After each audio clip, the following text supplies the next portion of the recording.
प्रिय विद्यार्थियों नमस्कार। हम होम गार्ड परीक्षा के लिए महत्वपूर्ण प्रश्न लेकर के आए हैं। मेरा मानना है कि कक्षा 10 तक के जो पाठ्यक्रम है यदि उनको तैयार कर लिया जाए तो होम गार्ड की भर्ती में आपको टॉप करने से कोई रोक नहीं सकता। अपनी इसी आधारशिला को लेकर के हमने आज कक्षा 3 और कक्षा 4 की पुस्तक से होम गार्ड के लिए महत्वपूर्ण प्रश्नों को लेकर के उपस्थित हैं। विद्यार्थियों, एक बात आपसे हम चर्चा करना चाहते हैं। ये जो हम प्रश्न तैयार करके ले आए हैं, यह प्रश्न न केवल होम गार्ड के लिए अपितु TET, super TET, C TET के लिए भी अति महत्वपूर्ण है। ये सारे प्रश्नों के उत्तर SCERT की पुस्तक से हमने तैयार किया है। SCERT की पुस्तक कक्षा 3 और कक्षा 4 हमारा परिवेश, उससे हमने नोट किया है। इसलिए इन प्रश्नों के उत्तर के गलत होने की संभावना शून्य है और ये प्रश्न बहुत ही महत्वपूर्ण है।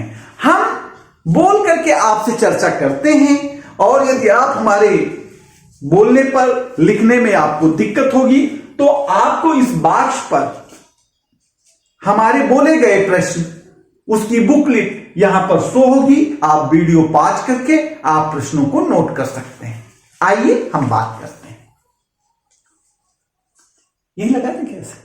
ऐसे कर ले, ऐसे कर ले, ऐसे कहीं कहेगा ना आप कुछ इतना ना आप करें, हम बड़ा बड़ा कह दें ना, ऐसे आप छोटे क्या आप जानते हैं कि गौरैया की जो चोंच है, गौरैया की जो चोंच है वो कैसी होती है?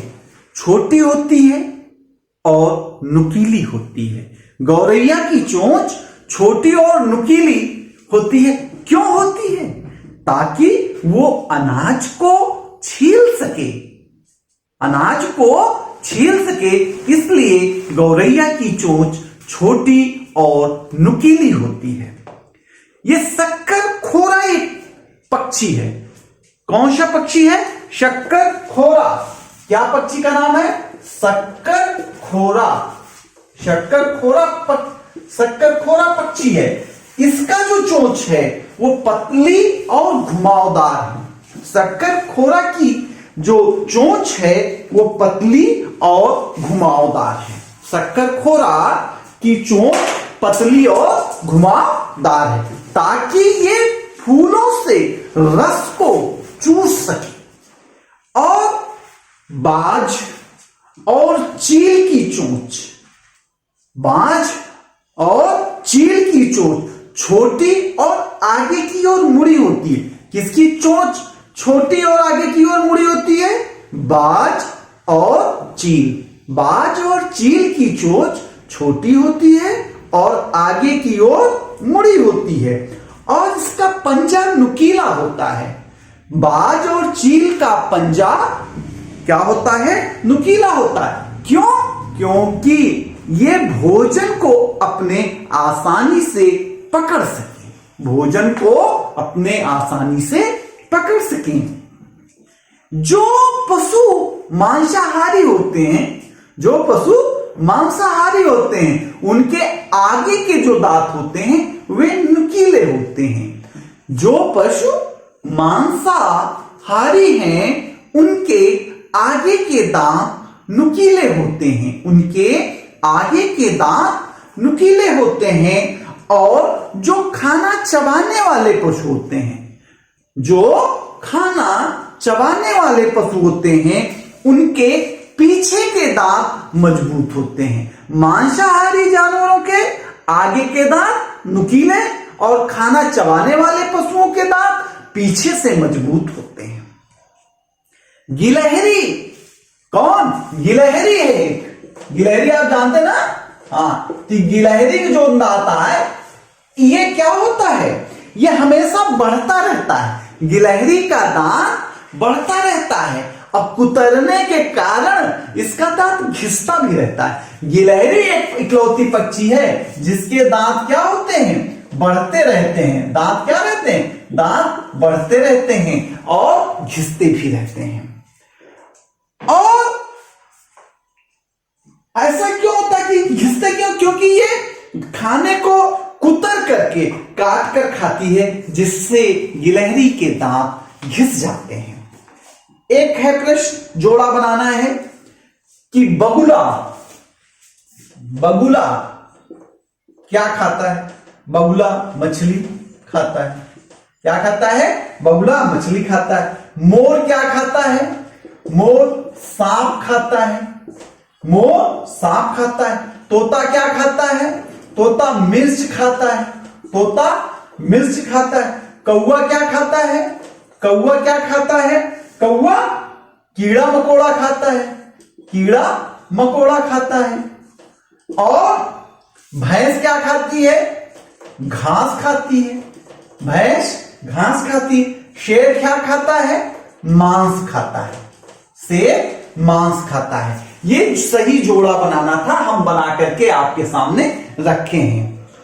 और आप पता करिए कि बया क्या खाती है, बकरी क्या खाती है, हाथी क्या खाता है, कुत्ता बिल्ली क्या खाते हैं। आप इसको सोचिएगा कि बया क्या खाती है, गौरैया क्या खाती है, आप बताइएगा।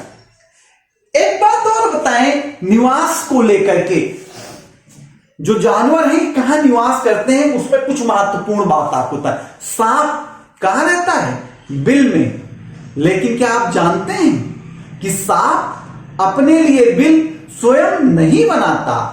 चूहा और खरगोश जो बिल बनाए रखते हैं, उसी में सांप जाके क्या होता है?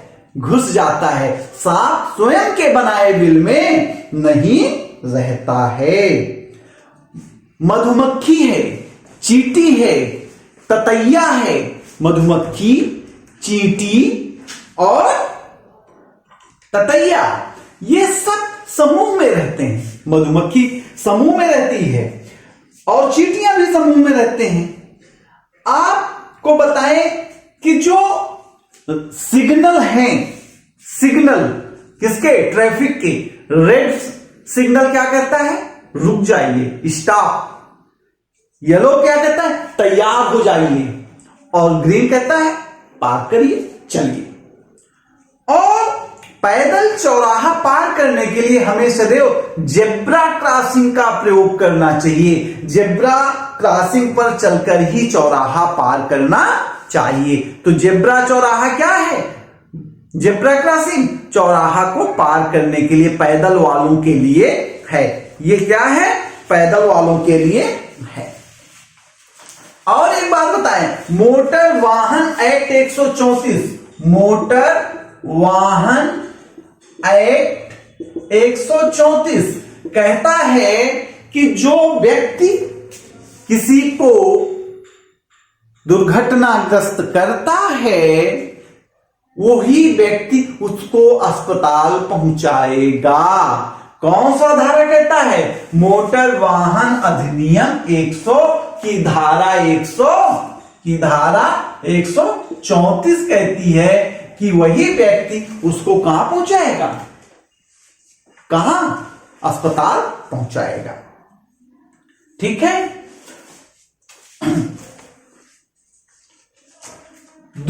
तीसरा है कि संचार के साधन क्या क्या हैं। आप जानते हैं संचार के साधन क्या है? टीवी है, रेडियो है, समाचार पत्र है, पत्रिकाएं हैं, टेलीफोन है, कंप्यूटर है, मोबाइल फोन है। कुल्हड़ बनाने या मिट्टी के बर्तन को बनाने के लिए कुंभकार जिस यंत्र का प्रयोग करता है, उसका नाम क्या है? चाक। क्या नाम है? उसको क्या कहते हैं? चाक कहते हैं। क्या कहते हैं? चाक कहते हैं। मिट्टी में ना सड़ने वाले कचरे को, मिट्टी में ना सड़ने वाले कचरे को कम करने के लिए 4R क्या है? 4R ऐसा कचरा जो मिट्टी में नहीं खत्म होगा, उसको, उसके समाधान का क्या तरीका है? तो उसके समाधान का तरीका है रिड्यूस। क्या है? रिड्यूस। नंबर 2 क्या है? रिफ्यूज। कम प्रयोग करिए, प्रतिकार इनकार कर दीजिए लेने से, फिर क्या है, रीयूज, रीयूज यानी कि दोबारा उसी को प्रयोग करिए। और चौथा क्या है, रिसाइकिल, चौथा है रिसाइकिल, उसी को पुनः से दोबारा उसका चक्रीय क्रम से उत्पादन कर लीजिए। रिड्यूज, रिफ्यूज, रीयूज, रिसाइकिल, ये पॉलीथीन जैसे कचरों के प्रयोग के तरीके हैं। ठीक है, आप जानते हैं हम जो भोजन करते हैं, भोजन में क्या क्या होना चाहिए, हमें कम से कम कार्बोहाइड्रेट होना चाहिए, वसा होना चाहिए, प्रोटीन होना चाहिए, विटामिन होना चाहिए, खनिज लवण होना चाहिए। तो शरीर को ऊर्जा कौन देता है, कार्बोहाइड्रेट और वसा। शरीर को ऊर्जा कौन देता है, कार्बोहाइड्रेट और वसा देती है, कार्बोहाइड्रेट और वसा देती है। शरीर की वृद्धि कौन करता है, शरीर की वृद्धि करता है प्रोटीन, शरीर की वृद्धि कौन करता है, प्रोटीन करता है। और रोगों से सुरक्षा कौन करता है, विटामिन और खनिज लवण, विटामिन और खनिज लवण करता है। आप जानते हैं कि रबी जो फसल बोई जाती है, इसका टाइम क्या है, रबी का टाइम चल रहा है नवंबर से मार्च, रबी नवंबर से मार्च, जिसमें रबी की जरूरत हो, सूरज की जरूरत हो तो आपको, तो रबी नवंबर से मार्च क्या है, रबी, रबी लागत ठंडी, ठंडी में रबी, रबी मतलब सूरज, सूरज की जरूरत होती है। याद का एक तरीका यह है, रबी की फसल तब है जब शरीर के रबी की जरूरत हो, रबी मतलब सूरज, सूरज के शरीर की जरूरत है तो रबी के मौसम आटे। और ये हमें का बोया जाता है, गेहूं, सरसों, मटर, ये बोया जाता। खरीफ, खरीफ जो ना अगस्त से अक्टूबर, जब सूरज की गर्मी हमका रबी की जरूरत ना हो, खरीफ अगस्त से अक्टूबर, अगस्त से अक्टूबर खरीफ, जो ने तू धान बोआ था, रबी और खरीफ। रबी आटे का जब हमका सूरज की जरूरत हो, तो कब, नवंबर से मार्च। एमे हम बोई थी गेहूं और हम बोई थी का, बताओ तुम्हें सब, सरसों, जौ, मटर नहीं, अगस्त में अक्टूबर से। और प्याज जो है, प्याज में विटामिन सी पाया जाता है, प्याज में क्या पाया जाता है, विटामिन सी और फास्फोरस पाया जाता है, विटामिन सी और फास्फोरस पाया जाता है, विटामिन सी और फास्फोरस पाया जाता है। थोड़ा मधुमक्खी के बारे में बात कर लेते हैं। मधुमक्खी के यहां जानते हैं आप, एक रानी मधुमक्खी होती है, ये अंडे देने का काम करती है। कौन सी मधुमक्खी, रानी, रानी मधुमक्खी, ये क्या काम करती है, अंडा देने का काम करती है। क्या करती है, अंडा देने की। और इसकी आयु कितनी है, 3 से 4 वर्ष, 3 से 4 वर्ष। और श्रमिक मधुमक्खी होती है, कौन मधुमक्खी, श्रमिक मधुमक्खी। इसका काम क्या है, इसका काम है छत्ता बनाना, फूलों से रस चूस के लाना, शहद बनाना, मोम बनाना, अंडे की देख रेख करना। और इसकी आयु कितनी है, 40 से 45 दिन। यानी कि रानी मधुमक्खी 4 साल तक जी सकती है, 3 से 4 साल, और श्रमिक मधुमक्खी 40 से 45 दिन जीती है। चींटी भी समूह में रहती है, जैसे मधुमक्खी समूह में रहती है, वैसे ही चींटी भी समूह में रहती है। चींटी कहां रहती है, समूह में रहती है, चींटी भी समूह में रहती है। चींटी में भी क्या होता है, चींटी में एक रानी चींटी होती है। क्या होती है, रानी चींटी, रानी चींटी। रानी चींटी क्या करती है, भी अंडा देने का काम करती है, अंडा देती है, अंडा देती है। कौन, रानी चींटी। सिपाही, और सिपाही चींटी होती है, सिपाही चींटी। इसका काम क्या है, इसका क्या, बिल, जो बिल है उस पर बिल की सुरक्षा करती है, बिल की सुरक्षा करती है। और श्रमिक चींटी, श्रमिक चींटी। कौन? श्रमिक चींटी। ये क्या करती है? भोजन लाती है, भोजन व्यवस्था करती है। तो जैसे मधुमक्खी में रानी चींटी और श्रमिक चींटी होती थी, श्रमिक मधुमक्खी होती है, वैसे ही चींटी में रानी चींटी जो अंडा देने का काम करती है, सिपाही चींटी जो बिल की सुरक्षा करती है, और श्रमिक चींटी जो भोजन की व्यवस्था करती है। तो समूह में रहने वाले लोगों की बात करें, समूह में रहने वाले तो कौन कौन रहते हैं? मधुमक्खी रहती है समूह में। कौन? मधुमक्खी। और कौन रहता है? चींटी। और कौन रहता है? दीमक। दीमक। और कौन रहता है? ततैया। ये कीटे हैं जो समूह में रहते हैं। किस में रहते हैं? समूह में रहते हैं। आप लाख प्रयोग करते हैं ना, लाख क्या होता है? इसका प्रयोग आभूषण में होता है। लाख का प्रयोग किसमें होता है? आभूषण में होता है। और सील करने में, कागज को सील करने में होता है, लिफाफे को सील करने में होता है। लाख किससे प्राप्त होता है? लाख कीड़े से प्राप्त होता है। रेशम किससे प्राप्त होता है? कीड़े से प्राप्त होता है। तो आइए हम कुछ देखते हैं। मधुमक्खी पालन को क्या कहते हैं? मधुमक्खी पालन को एपीकल्चर। मधुमक्खी पालन को क्या कहते हैं? एपीकल्चर। एपीकल्चर। एपीकल्चर। एपीकल्चर मतलब मधुमक्खी पालन, मधुमक्खी का पालन करना। रेशम का जो रेशम कीट पालन जो होता है उसको सेरीकल्चर कहते हैं। क्या कहते हैं? सेरीकल्चर। सेरीकल्चर। इसको रेशम कीट पालन कहते हैं। रेशम कीट पालन। सेरीकल्चर का संबंध किससे है? रेशम कीट पालन से। मछली पालन को पिसीकल्चर कहते हैं। पिसीकल्चर। पिसीकल्चर। इसको क्या कहते हैं? पिसीकल्चर मतलब मछली पालन। आप एक जान लीजिए, मछलियों का जो शरीर है नौकाकार होता है, तभी वो तैर लेती हैं, और धारा रेखित होता है। मछली का शरीर धारा रेखित होता है। पूछ सकता है किस जीवों का शरीर धारा रेखित होता है? तो मत्स्य, मछलियों का शरीर धारा रेखित होता है। और आपको बताएं, एक पश्मीना होती है। आप पश्मीना की शाल जानते हैं ना? पश्मीना की शाल। पश्मीना की शाल जब आप देखेंगे तो बहुत गर्म होती है। ये पश्मीना की शाल किससे बनती है? ये पहाड़ी एक विशेष नस्ल की बकरियां हैं।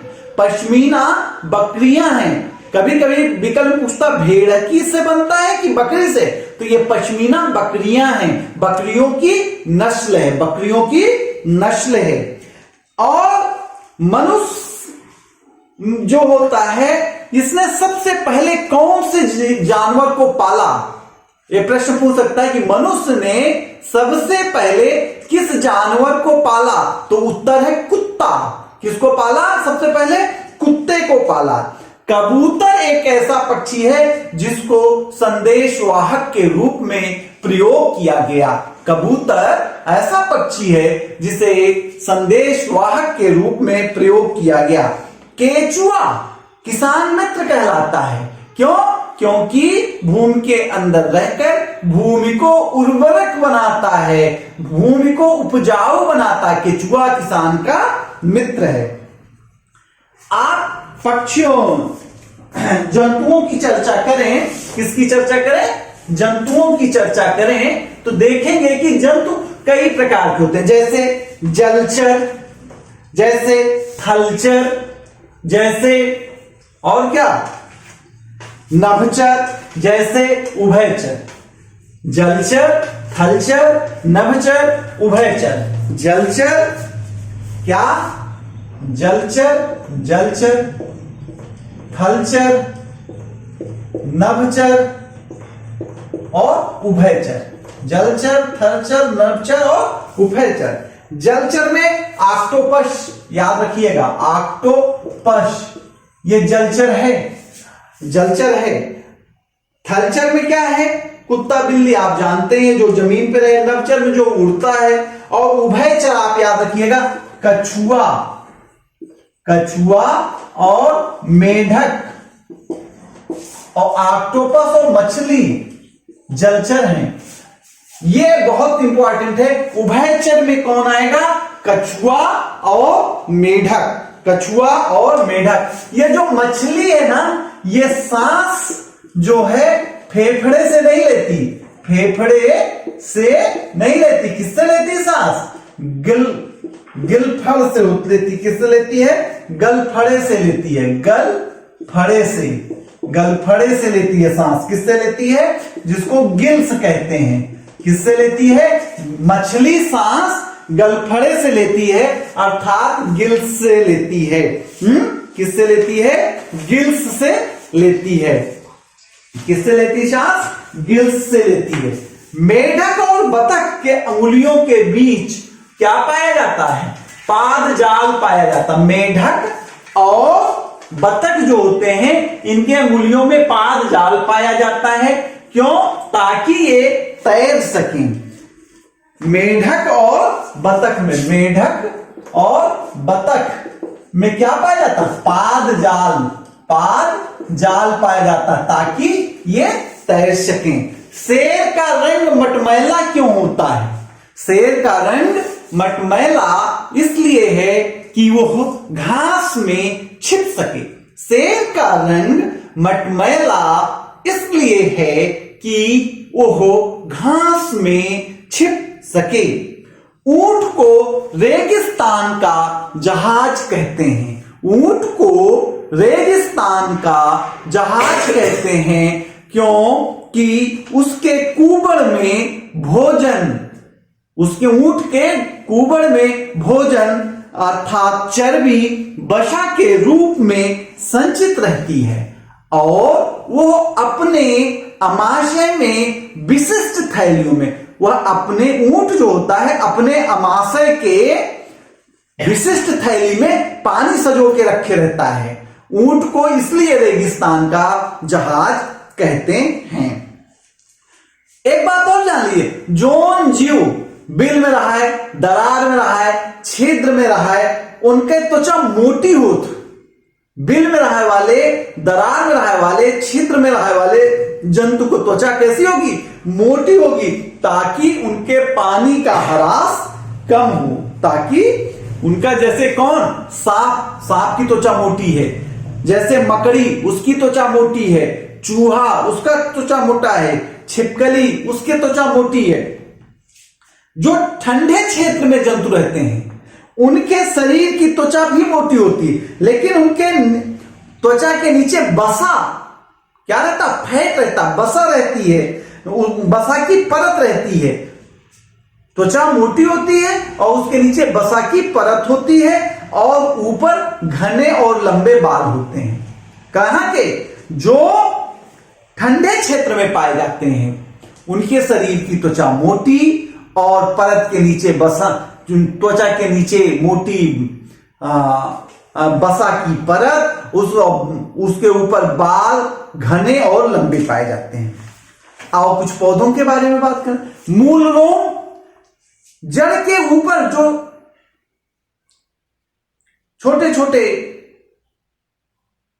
रेशे निकले होते हैं उनको मूल रोम कहते हैं। मूल रोम का काम है क्या?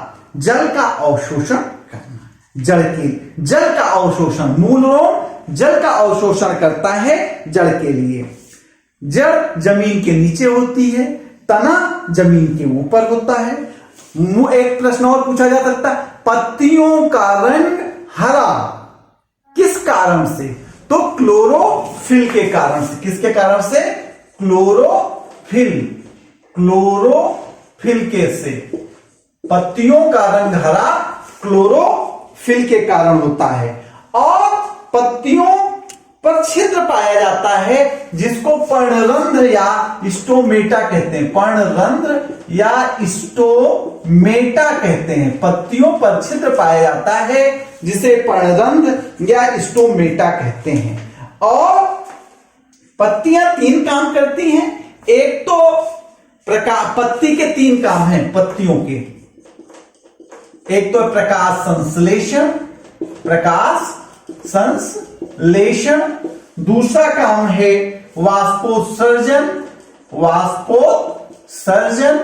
और तीसरा काम है श्वसन क्रिया।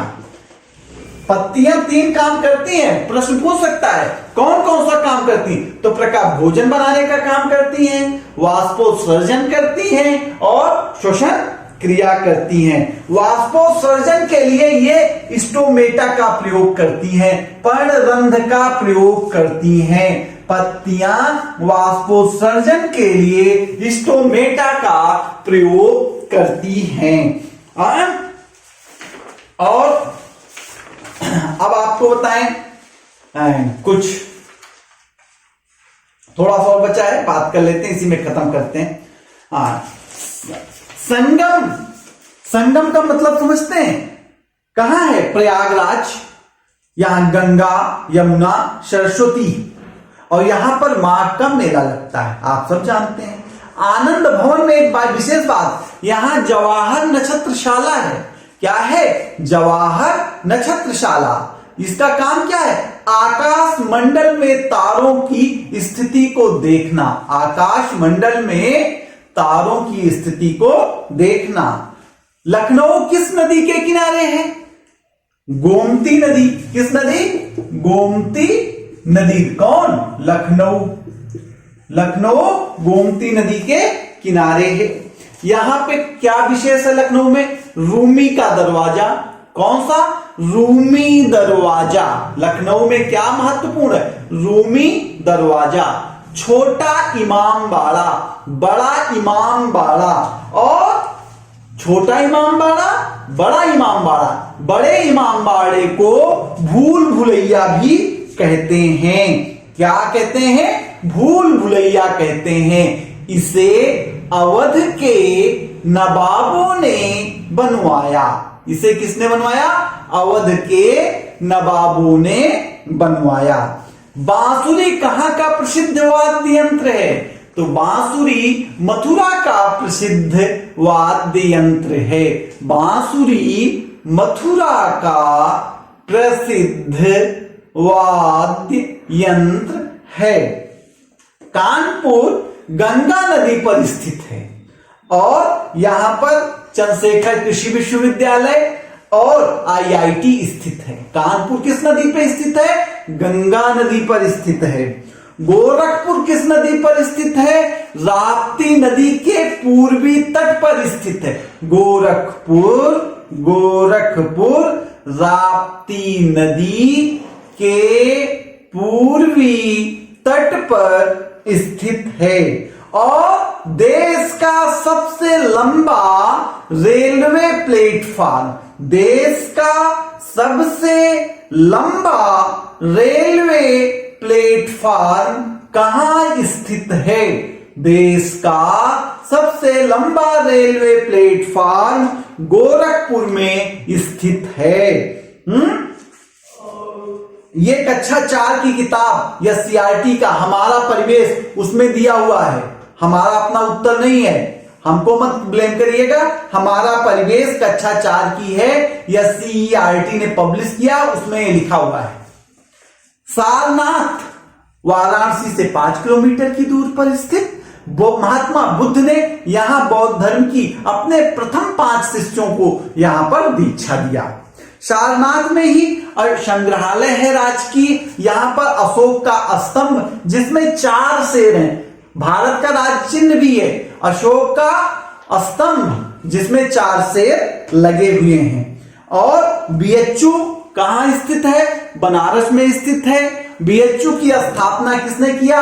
महामना मदन मोहन मालवीय ने। बनारस हिंदू यूनिवर्सिटी की स्थापना महामना मदन मोहन मालवीय ने किया। वाराणसी गंगा नदी के किनारे स्थित है। ये घाटों का शहर है। और झांसी कहां है? बुंदेलखंड क्षेत्र में स्थित है। रानी लक्ष्मीबाई का क्षेत्र है। झांसी का किला महत्वपूर्ण है, जान लीजिए। झांसी का किला मध्य बंगरा नामक पहाड़ी पर स्थित है। झांसी का किला शहर में मध्य बंगरा की पहाड़ी पर स्थित है। झांसी का किला मध्य बंगरा की पहाड़ी पर स्थित है। आगरा यमुना नदी के किनारे। आगरा कहां स्थित? यमुना नदी के तट पर स्थित। यहां ताजमहल है। ताजमहल किसने बनाया? किसने बताया? शाहजहां ने बनवाया। किसने बनवाया ताजमहल? शाहजहां ने बनवाया। 7वां अजूबा है ताजमहल। विश्व के धरोहर में शामिल है ताजमहल। मुमताज महल की स्मृति में ताजमहल। और आगरा में क्या है? फतेहपुर सीकरी। किसने स्थापित किया? अकबर ने। फतेहपुर सीकरी की स्थापना किसने किया? अकबर ने किया। और अकबर ने किया। और आगे हम देखते हैं थोड़ा सा।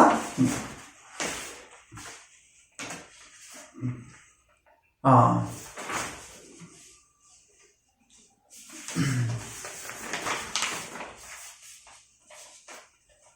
कुछ फूलों के बारे में बात कर लेते हैं। फूलों में किस फूल को जब आप देखते हैं तो उसमें बहुत सारी चीजें होती हैं। वाहिदल, फूल में क्या होता है? वाहिदल। और क्या होता है? दल और पुंकेसर और स्त्रीकेसर। फूल में वाहिदल, दल, पुंकेसर और स्त्रीकेसर। फूल में वाहिदल क्या होता है? फूल में फूल में वाहिदल क्या होता है? वाहिदल। और क्या होता है? दल। और क्या होता है? पुंकेसर। और क्या होता है? स्त्रीकेसर। फूल में ये चीजें होती हैं। क्या क्या पाया जाता है फूल में? वाहिदल, दल, पुंकेसर और स्त्रीकेसर। वाहिदल क्या है? फूल का बाहरी भाग जो हरा हरा होता है, हरी पंखुड़ी जो होती है वो क्या होता है? वाहिदल। फूल का बाहरी भाग, फूल बाहरी भाग है। वाहिदल क्या है? बाहरी भाग। ये हरा हरा होता है, हरा होता है। दल क्या है? फूल की रंगीन पंखुड़ी। रंगीन पंखुड़ी, फूल की रंगीन पंखुड़ी है। पुंकेसर क्या है? फूल की पंखुड़ी के बीच लाल, फूल की पंखुड़ी के बीच लंबी लंबी पतली रचना। पंखुड़ी के बीच क्या? लंबी लंबी रचना क्या कहलाती? पुंकेसर। और स्त्रीकेसर क्या है? फूल के मध्य कीप की आकृति का, फूल के मध्य कीप की आकृति का जो रचना होती है वो स्त्रीकेसर। स्त्रीकेसर किस आकृति की है? कीप की आकृति, कीप की रचना। ठीक है। पौधे आप देखिए, पौधे कितने प्रकार के हैं? जलीय पौधे, मरुस्थलीय पौधे और पर्वतीय पौधे। जलीय, मरुस्थलीय और पर्वतीय। जलीय पौधे में कमल है, कुमुदनी है, जलकुंभी है। कमल, कुमुदनी, जलकुंभी। जो जलीय पौधे होते हैं इनके तने लंबे होते हैं और तनों में वायु भरी होती है, जिसके कारण ये जलीय पौधे क्या होते हैं? हल्के होते हैं। और इनका जो तन होता है वो एकदम मोम जैसा चिकना होता है। और इनकी पत्तियां जो होती हैं, जलीय पौधों की पत्तियां चिपटी होती हैं। पत्तियां चिपटी होती हैं, तल मोम जैसा होता है और तनों में वायु भरी होती है। मरुस्थली जो होते हैं जैसे नागफनी और सतावर, याद रखिएगा सतावर जो है, सतावर मरुस्थली है। ये बहुत इंपॉर्टेंट है। मरुस्थली पौधा है सतावर, मरुस्थली पौधा है। और नागफनी भी मरुस्थली है। नागफनी ये कटीले होते हैं। क्या होते हैं? कटीले होते हैं। कटीले क्यों होते हैं? क्योंकि वाष्पोत्सर्जन को रोका जा सके, वाष्पोत्सर्जन को रोका जा सके। और जो पर्वतीय पौधे हैं इनका उदाहरण क्या है? चीड़ और देवदार। पर्वतीय पौधों का उदाहरण है चीड़ और देवदार। जो पर्वतीय पौधे हैं शंकुआकार होते हैं। कैसे होते हैं? शंकुआकार होते हैं। क्यों शंकुआकार होते हैं? ताकि जो पर्वतों पर बर्फ गिरे, जो पर्वतों पर बर्फ गिरे वो झड़ जाए।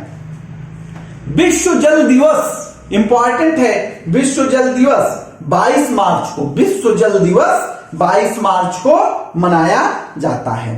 पीने योग्य पानी जल कैसे बना सकते हैं? पानी को उबाल करके, पानी को छान करके और क्लोरीन का उपयोग करके।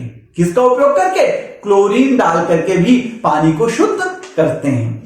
और कुएं के पानी को शुद्ध करने के लिए हम लाल दवा डालते हैं। क्या डालते हैं? लाल दवा। उसको क्या कहते हैं? Potassium permanganate. पोटेशियम परमैंगनेट डालते हैं। वाष्पन किसे कहते हैं? वाष्पन कहते हैं पानी जब भाप बनकर उड़ता है तो उसको वाष्पन कहते हैं, और जब भाप आकर के नीचे जम जाता है, द्रव का रूप धारण कर लेता है और जल बनता है तो उसको संघनन कहते हैं।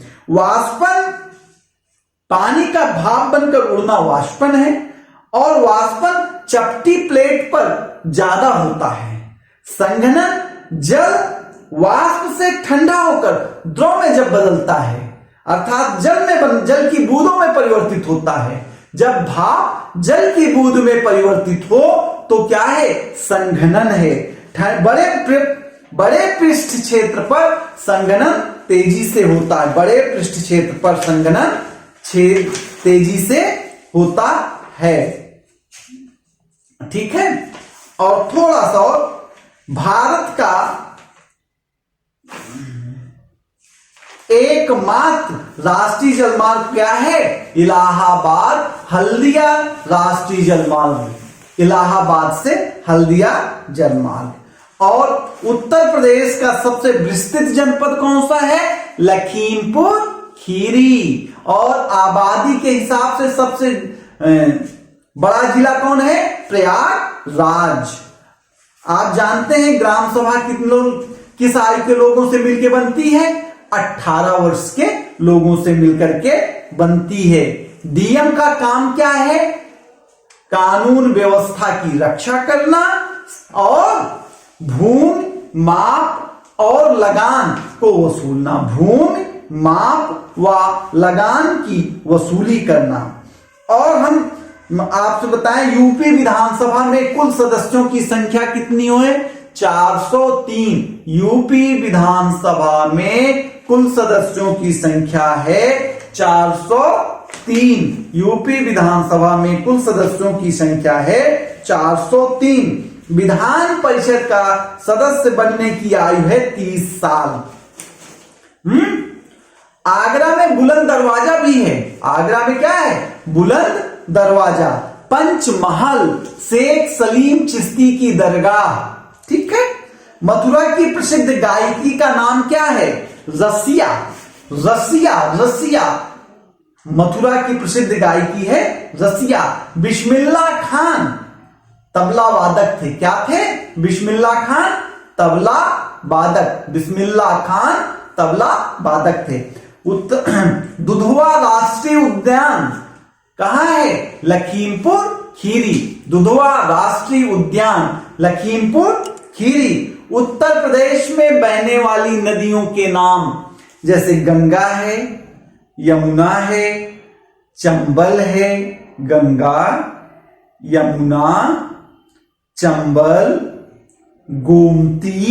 गंगा, यमुना, चंबल, गोमती, घाघरा, बेतवा, राप्ती। गंगा, यमुना, चंबल, गोमती, घाघरा, बेतवा, राप्ती, रामगंगा, टोंस। बेतवा, राप्ती, रामगंगा, टोंस, सोन, शारदा काली नदी जिसको कहते हैं, शारदा को काली नदी भी कहते हैं, और केन।